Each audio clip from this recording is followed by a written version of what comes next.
സന്തതിയില്ലാതെ പൂന്താനം കേണപ്പോൾ സന്താപം തീർക്കാനായി സന്തതിയായില്ലേ.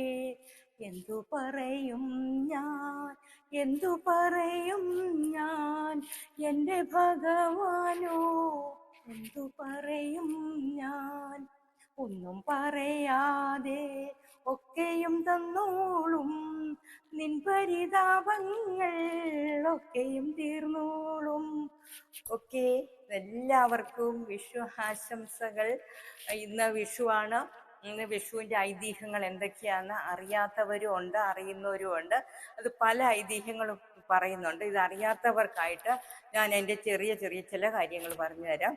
പഞ്ചാംഗ പ്രകാരം വർഷാരംഭം തുടങ്ങുന്നതാണ് മേടം 1 എന്ന് പറയുന്നത്. അതൊരു കാര്യം. പിന്നെ കാർഷിക ഉൽപ്പന്നങ്ങളുടെ കാർഷികോത്സവം എന്ന് പറയാറുണ്ട്.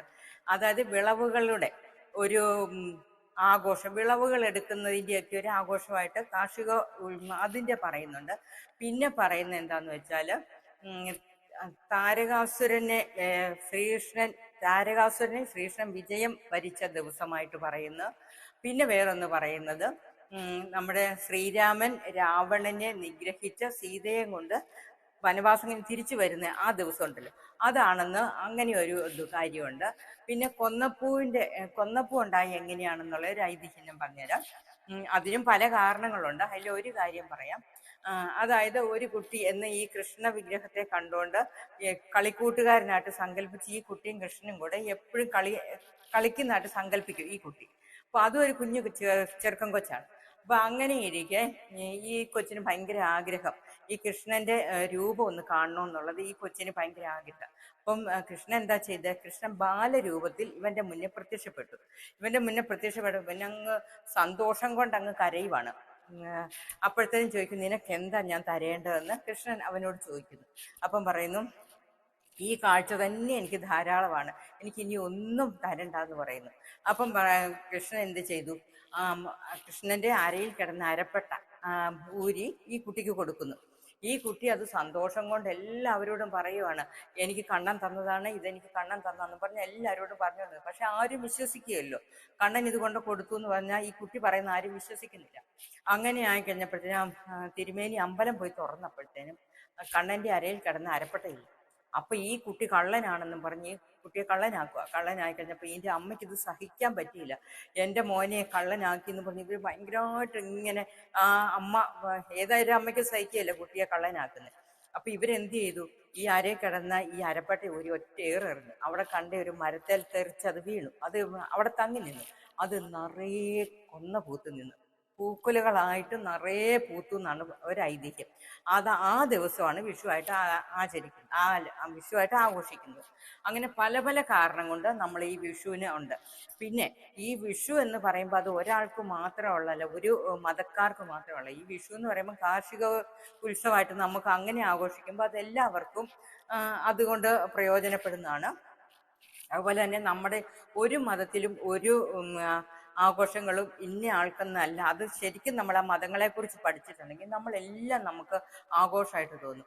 ഇപ്പം ഒരു ദൈവം എന്ന് പറയുന്നത് ഒറ്റ ഒരു സങ്കല്പം മാത്രമാണ്, ഒന്ന് മാത്രമാണ് ഈ ദൈവം എന്ന് പറയുന്നത്. അതിൻ്റെ എക്സാമ്പിൾ ഞാൻ പറയുവാണെങ്കിൽ, ഞാൻ നിങ്ങളുടെ കയ്യിലേക്ക് കുറച്ച് പച്ചരി തരുന്നു, നിങ്ങളുടെ കയ്യിലേക്ക് തരുക. അപ്പോൾ കുറച്ച് പേരത് കൊണ്ട് പൊടിപ്പിച്ചു കുറച്ച് പേരത് ഉഴുന്നും കൂടെ ചേർത്ത് അരച്ചെടുത്തു പൊടിപ്പിച്ച് ഇടിയപ്പം ഉണ്ടാക്കാം, പാലപ്പം ഉണ്ടാക്കാം, വെള്ളയപ്പം ഉണ്ടാക്കാം, പത്തിരി ഉണ്ടാക്കാം, എന്ത് വേണേലും ഉണ്ടാക്കാം, ഇഡ്ഡലി ഉണ്ടാക്കാം, ദോശ ഉണ്ടാക്കാം, ഇതെല്ലാം ഉണ്ടാക്കാം.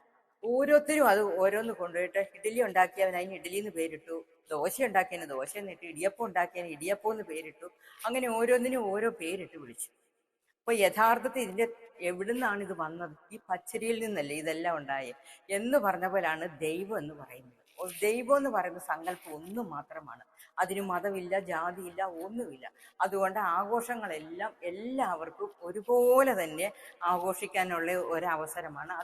അതിന് നമ്മൾ ചെയ്യേണ്ടത് മതം എന്താണെന്ന്, മതത്തിന്റെ അന്തസത്ത എന്താണെന്ന്, അതാണ് നമ്മൾ പഠിക്കേണ്ടത്. അല്ലാതെ മതത്തിന്റെയോ ജാതിയുടെയോ പേര് തമ്മിൽ തല്ലാനല്ല നമ്മൾ പഠിക്കേണ്ടത്. എല്ലാ മതങ്ങളും പറഞ്ഞിരിക്കുന്നത് മനുഷ്യരെ സ്നേഹിക്കുക എന്നുള്ളതാണ്. ആരും പറഞ്ഞിട്ടില്ല തമ്മിൽ തല്ലാന്ന്, ഒരു മതത്തിലും പറഞ്ഞിട്ടില്ല. പക്ഷെ ഇത് മനുഷ്യന്റെ അറിവില്ലായ്മ കൊണ്ട് ചെയ്യുന്ന കാര്യങ്ങളാണ്. അതുകൊണ്ട് നമുക്ക് ഇങ്ങനെ ഒരു സംഭവം ഇല്ലാന്ന് എനിക്കറിയാം. നമുക്ക് ആർക്കും അങ്ങനെ ഒരു മനസ്സിൽ പോലും അങ്ങനെ ചിന്തയുള്ളവര് നമ്മുടെ കൂട്ടത്തിലില്ല. അപ്പൊ ഇത് ഇങ്ങനെ ഓരോരുത്തര് ഇങ്ങനെ ഉണ്ടാക്കി ഉണ്ടാക്കി വെക്കുന്ന കാര്യങ്ങളാണ്. അപ്പൊ ദൈവം എന്താണെന്നുള്ള കാര്യം മനസ്സിലായല്ലോ. പിന്നെ നമുക്ക് ഏതൊരു കാര്യം നമ്മൾ ചെയ്താലും ഒരു ദൈവം നമ്മളെ ശിക്ഷിക്കാനല്ല ഇരിക്കുന്നത്, എല്ലാവരും രക്ഷിക്കാനാണ് ഇരിക്കുന്നത്. നമ്മൾ ചെയ്യുന്ന കർമ്മങ്ങളുടെ ഫലമാണ് നമ്മൾ അനുഭവിക്കുന്നതും. നമുക്ക് എന്ത് നല്ലത് വന്നാലും ചീത്ത വന്നാലും അത് നമ്മൾ ചെയ്യുന്നതിന്റെ ഫലമാണ്. അതായത് ഇപ്പം നമ്മൾ ഒരാളെ നമ്മൾ ഇങ്ങനെ വിരൽ ചൂണ്ടുമ്പോൾ ഈ 4 വിരൽ എൻ്റെ നേരെയാണ് ചൂണ്ടുന്നത്. അപ്പൊ ഈ ഒരു വിരലെ ഞാൻ മറ്റൊരാൾക്കിട്ട് നേരെ ചൂണ്ടുന്നുള്ളൂ. അപ്പൊ അതുപോലെ ഒരാളുടെ കുറ്റം നമ്മൾ കണ്ടുപിടിക്കുമ്പോൾ നമ്മളിൽ ഒരുപാട് കുറ്റങ്ങളുണ്ട് എന്ന് നമ്മൾ മനസ്സിലാക്കുക. അതോടൊപ്പം തന്നെ നമ്മൾ എന്തിനാണ് മറ്റുള്ളവരെ കുറിച്ച് അല്ലെ അവരങ്ങനെ ചെയ്തു, അല്ലെ ഇവരിങ്ങനെ ചെയ്തില്ല, അവരങ്ങനെ പറഞ്ഞു ഇങ്ങനെ പറഞ്ഞു, ഇതൊന്നും പറയേണ്ട ആവശ്യം നമുക്കില്ല. നമ്മുടെ ഉള്ളിലാണ് ഭഗവാൻ ഇരിക്കുന്നത്, മറ്റുള്ളവരുടെ ഉള്ളിലും ദൈവമാണ്. ദൈവം എന്ന് പറയുന്നത് എല്ലാവരുടെയും മനസ്സിലിരിക്കുന്ന ഒരു സങ്കല്പമാണ്. അത് നമ്മൾ ചെയ്യുന്ന പ്രവൃത്തി അനുസരിച്ചാണ് നമുക്ക് അതിന്റെ ഗുണദോഷ സമ്മിശ്രമായിട്ടുള്ള അനുഭവങ്ങൾ വരുന്നത്. അപ്പൊ നമ്മൾ ഈ മറ്റൊരാളെ പഴിക്കാനോ അല്ലെ നമ്മൾ അവരങ്ങനെ ചെയ്തു അല്ലെ ഇവരിങ്ങനെ ചെയ്തു ഇങ്ങനെ ഒന്നും പറയേണ്ട കാര്യം നമുക്കില്ല. നമുക്ക് എന്ത് വന്നാലും അത് നമ്മുടെ കർമ്മഫലമാണ്. നിഴല് പോലെ നമ്മുടെ പുറകെ വരുന്ന നമ്മുടെ കർമ്മഫലമാണ്. അപ്പൊ നമ്മൾ അത് മനസ്സിലാക്കുക. അതുകൊണ്ട് എന്ത് പ്രശ്നം ഉണ്ടായാലും നമ്മൾ സമചിത്തതയോടെ അതിന്റെ കാര്യകാരണങ്ങൾ മനസ്സിലാക്കുക. അല്ലാതെ അത് അവരങ്ങനെ ചെയ്തു, അവർക്കത് ചെയ്യത്തില്ലായിരുന്നു, അല്ലെ ഇവർക്ക് ഇത് ചെയ്യത്തില്ലായിരുന്നു, അവരങ്ങനെ പറഞ്ഞല്ലോ ഇങ്ങനെ ഇതൊക്കെ നമ്മൾ ചെയ്ത് ഇതിന്റെ പുറകെയൊക്കെ നമ്മൾ തൂങ്ങാൻ പോകുന്നത് നമ്മുടെ അറിവില്ലായ്മയാണ്. നമ്മുടെ മനസ്സിലെ ആ എന്താ പറയാ ഈശ്വരനില്ലായ്മയാണ്. നമ്മൾ ഒരാളെ ദ്രോഹിക്കുമ്പോൾ നമ്മൾ ഈശ്വരനെ തന്നെയാണ് ദ്രോഹിക്കുന്നത്. നമ്മൾ ഒരിക്കലും മറ്റൊരാളെ കുറ്റപ്പെടുത്തേണ്ട ആവശ്യമേ ഇല്ല. ഒരു കാര്യത്തിലും മറ്റൊരാളുടെ ഉള്ളിൽ നമ്മൾ കുറ്റം കണ്ടെത്താതിരിക്കുക. പിന്നെ നമ്മൾ പറയുന്ന നല്ല കാര്യങ്ങൾ പറഞ്ഞു കൊടുക്കുമ്പോൾ അവർക്കത് കുറ്റമായിട്ട് തോന്നുന്നുണ്ടെങ്കിൽ അത് അവരുടെ കർമ്മഫലമാണ്, അവരുടെ ആ വിവരമില്ലായ്മയാണ്. നമുക്ക് ഓരോ കാര്യങ്ങളും ഏതൊരു കാര്യത്തിലും നന്മ കാണാനും തിന്മ കാണാനും പറ്റും. ഒരു മനുഷ്യനും പൂർണ്ണമായിട്ടും നന്മയുള്ളവനും തിന്മയുള്ളവനും ഇല്ല. അപ്പൊ എല്ലാവരിലും നന്മയുടെ അംശങ്ങളും തിന്മയുടെ അംശങ്ങളും ഉണ്ട്. അപ്പൊ നമ്മൾ എന്ത് ചെയ്യണ്ടേ? എല്ലാവരിലും നന്മ കാണുക, എല്ലാവരും നമ്മളെപ്പോലെ സമന്മാരാണെന്ന് നമ്മൾ മനസ്സിലാക്കുക. അങ്ങനെയുള്ള ചിന്തയോടുകൂടി നമ്മളൊന്ന് മുന്നോട്ട് പോയി നമുക്കെന്ത് സുഖമായിട്ട് ഉറങ്ങാൻ പറ്റും, എന്ത് നന്നായിട്ട് നമുക്ക് സമൂഹത്തിൽ ജീവിക്കാൻ പറ്റും. അതേസമയം നമ്മുടെ മനസ്സ് നിറയെ കുശുമ്പും കുന്നായ്മയും വെച്ച് അവരെന്നോട് അങ്ങനെ ചെയ്തല്ലോ ഇവരെന്നോട് ഇങ്ങനെ ചെയ്തല്ലോ ഇങ്ങനെ പറഞ്ഞാൽ നമ്മൾ ഇരുന്നാലോ നമുക്ക് ഒരിക്കലും സമാധാനവും സന്തോഷവും കിട്ടുകയില്ല.